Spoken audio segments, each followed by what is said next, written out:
Hello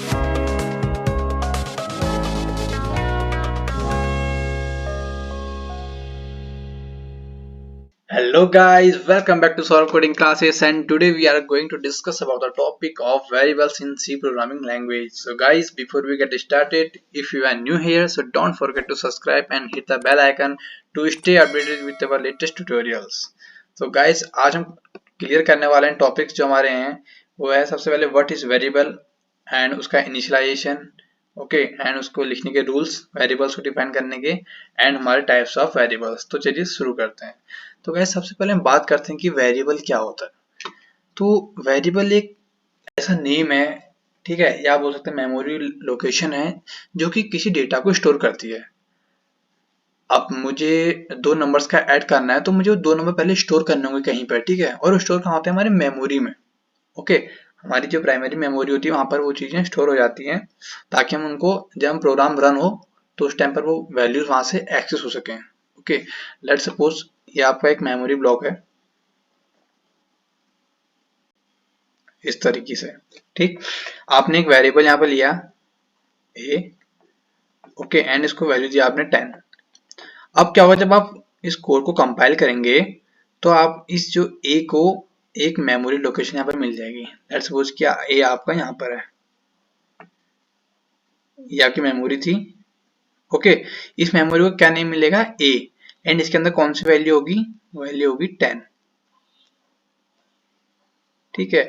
तो जब आपका प्रोग्राम कंपाइल होने के बाद रन होगा तो वो वैल्यू जो ए की, जो हमारा ए वेरिएबल होगा उसकी वैल्यू कहाँ से लेगा? इस मेमोरी लोकेशन से। ओके, तो इसका मतलब क्या है कि जो ए है वो किसको डिनोट कर रहा है? इस मेमोरी लोकेशन को।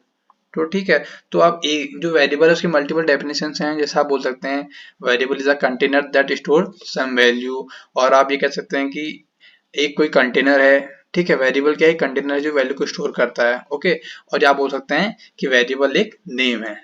ओके गाइस, अब बात करते हैं इसको इनिशियलाइज कैसे करते हैं या इसको डिक्लेयर कैसे करते हैं। तो हम इससे समझेंगे प्रोग्राम की हेल्प से। तो सबसे पहले मैं अपना एक बेसिक स्ट्रक्चर तैयार कर लेता हूँ प्रोग्राम का।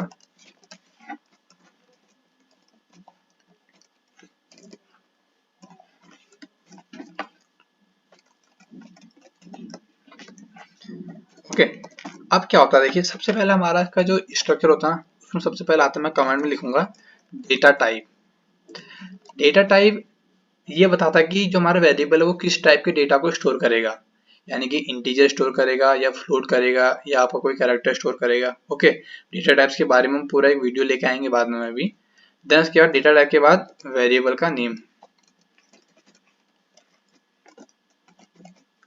ओके, देन आप इसको इनिशियलाइज कर सकते हैं इक्वल से, एंड देन आपकी वैल्यू आ जाएगी, एंड देन सेमीकोलन, इस तरीके से। तो चलिए शुरू करते हैं। लेट्स सपोज डेटा टाइप हमें लिया इंटीजर, इंट, वेरिएबल का नेम हमने लिया number and number is equal to value दी इसको 10। तो ये तो हमारा सिंपल तरीका हो गया वैल्यू को इनिशियलाइज करने का, वेरिएबल को डिक्लेयर करने का। ओके, अब बात आती है कि वेरिएबल्स को हम जब डिक्लेयर करेंगे तो इसके कुछ रूल्स हैं। अब क्या क्या रूल्स हैं देखिए, सबसे पहला रूल तो ये है कि जो वेरिएबल नेम होगा वो स्टार्ट होगा किसी अल्फाबेट से या अंडरस्कोर से। Okay, variable name should from alphabet और अंडरस्कोर, एक तो ये रूल है इसका। ओके, देन हमारा नेक्स्ट होता है कि वेरिएबल नेम केवल हमारा अल्फाबेट, डिजिट एंड अंडरस्कोर को ही कंटेन करेगा। ओके, तो यहाँ पर लिख देंगे it contains only alphabet, okay, comma, underscore and digits. इसके अलावा कोई भी आपको अगर वेरिएबल नेम में कुछ भी दिखता है इसके अलावा तो क्या होगा? आपका वेरिएबल वैलिड नहीं होगा। देन हमारा यहाँ पर अंडरस्कोर होगा। ओके, एंड लास्ट इसमें एक चीज और होगी कि इसमें वाइड स्पेस नहीं होगा। Okay, it doesn't contain wide space, यानी कि आप वेरिएबल के बीच में वाइड स्पेस नहीं देंगे, वो भी अलाउ नहीं होगा। ओके, एंड आपका वेरिएबल कोई भी कीवर्ड नहीं हो सकता। Okay, keywords are not allowed to declare variable। यानी कि कीवर्ड्स आपके क्या होते हैं, ये कुछ स्पेसिफिक वर्ड्स होते हैं जो कि हमारे प्रोग्रामिंग में वेल डिफाइंड पहले से डिफाइन होते हैं, ठीक है। इनका एक स्पेसिफिक मीनिंग होता है, तो इनको आप एज ए वेरिएबल यूज नहीं कर सकते हैं। ओके, तो ये आपके पॉइंट्स हैं। जब भी आप वेरिएबल को जब भी आप वेरिएबल्स को डिफाइन करेंगे तो इन चीजों को आपको ध्यान देना है, ठीक है। अब यहाँ पर एक हम सबसे पहले ट्राई करते हैं। जैसे मैंने लिया इंट, मैं पहले इस कमेंट को क्लोज कर लेता हूँ। ओके, इंट फर्स्ट नेम, तो ये क्या है, एक इनवैलिड वेरिएबल है। क्यों? क्योंकि हमारे वेरिएबल्स में वाइड स्पेस अलाउ नहीं है। ओके, देन मैं लेता हूँ इंट नेम, ये भी क्या है, इनवैलिड है, क्योंकि आपका जो वेरिएबल वो किसी डिजिट से स्टार्ट नहीं हो सकता, वो या तो किसी अल्फाबेट से स्टार्ट होगा, या आपका वाइड स्पेस सॉरी या आपका अंडरस्कोर से स्टार्ट हो सकता है, यानी कि ये भी आपका क्या होगा, इनवैलिड। ओके, ये भी आपका क्या है, इनवैलिड। एंड अगर मैं यहाँ पर लेता हूँ इंट फॉर, तो फॉर क्या यहाँ पर एक कीवर्ड है। ओके, कीवर्ड का हम वीडियो जल्द लेके आएंगे, इसका भी इसके बारे में देखेंगे कीवर्ड क्या होता है। तो कीवर्ड है, तो कीवर्ड भी आप यूज नहीं कर सकते, इसलिए ये भी क्या है, इनवैलिड है। देन आपका इंट फर्स्ट नेम, ये आपका क्या है, वैलिड है, क्योंकि आप अंडरस्कोर का यूज कर सकते हैं।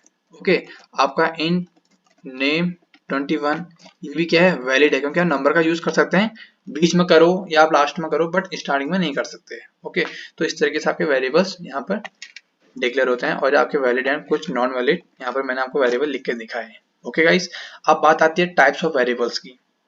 तो गाइस हमारे 6 टाइप के वेरिएबल्स होते हैं नॉर्मली। पहले होते हैं local variables, second global variables, third होता है हमारा static variable, automatic variable, external variable and registered variable. तो इस वीडियो में हम पढ़ने वाले हैं 2 वेरिएबल्स के बारे में, एक लोकल और एक ग्लोबल। बाकी हम पढ़ेंगे ग्लोबल जो हमारी स्टोरी क्लास वाला वीडियो होगा उसमें। ओके, तो लोकल वेरिएबल क्या, देखिए, तो लोकल वेरिएबल ऐसा वेरिएबल है, ओके, जो हमारा किसी फंक्शन के अंदर डिफाइन होगा। ये वॉइड मीनिंग हमारा मेथड है यहाँ पर, तो इसके अंदर मैंने एक वेरिएबल डिफाइन किया है नंबर 10, तो ये कैसा वेरिएबल है, लोकल वेरिएबल। ओके, ये हमारा क्या है, लोकल वेरिएबल है। एंड इसका जो स्कोप होगा ना, यानी कि इस वेरिएबल को केवल मैं इस मेथड के अंदर ही यूज कर सकता हूँ। मैंने लेट्स सपोज यहाँ पर एक और मेथड बनाता हूँ, void मेथड। ओके, इसके बॉडी में मैं अभी कुछ लिख नहीं रहा हूँ।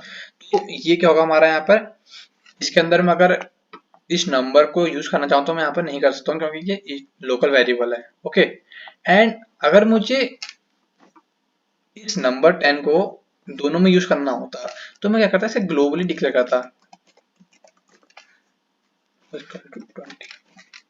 ओके, ये क्या हो जाएगा हमारा ग्लोबल वेरिएबल। ग्लोबल वेरिएबल ऐसा वेरिएबल होता है जो मेथड्स के बाहर डिक्लेयर होता है, एंड इसे हम किसी भी मेथड में यूज कर सकते हैं।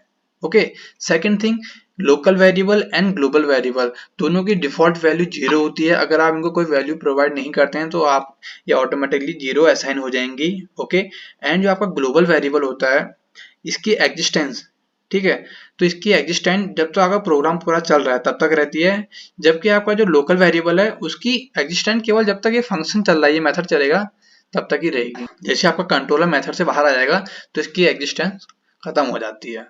ओके, अब बात करते हैं क्या मेथड का नेम एंड लोकल वेरिएबल का नेम सेम हो सकता है। तो हाँ, जिस मेथड के अंदर लोकल वेरिएबल डिक्लेयर है उस मेथड का नेम और वो वेरिएबल दोनों सेम हो सकते हैं, बट एक ग्लोबल वेरिएबल और एक मेथड का नेम सेम नहीं हो सकता। ओके, एंड एक वेरिएबल हमारा होता है कांस्टेंट वेरिएबल। इसके बाद मैं आपको बता देता हूँ, कांस्टेंट वेरिएबल एक रीड ओनली वेरिएबल होता है, यानी कि केवल रीड करने के लिए होता है। अगर आपने एक बार डिक्लेयर कर लिया कॉन्स्ट पाई 3.14। देखिए पाई की वैल्यू 3.14 होती है, मैथमेटिक जो होता है। मैंने इसकी वैल्यू यहाँ पर कॉन्स्ट पाई लिख दी है, तो अब इसकी वैल्यू चेंज नहीं होगी। मैं अगर यहाँ पर करूँ पी आई इक्वल टू 56, अब देखिए हमको एरर देगा।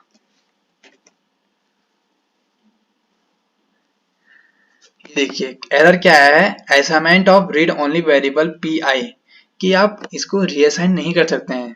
किसको? रीड ओनली वेरिएबल कांस्टेंट को। ओके, तो कि केवल ऐसी वैल्यूज के लिए होता है जो वैल्यू आपको कांस्टेंट चाहिए।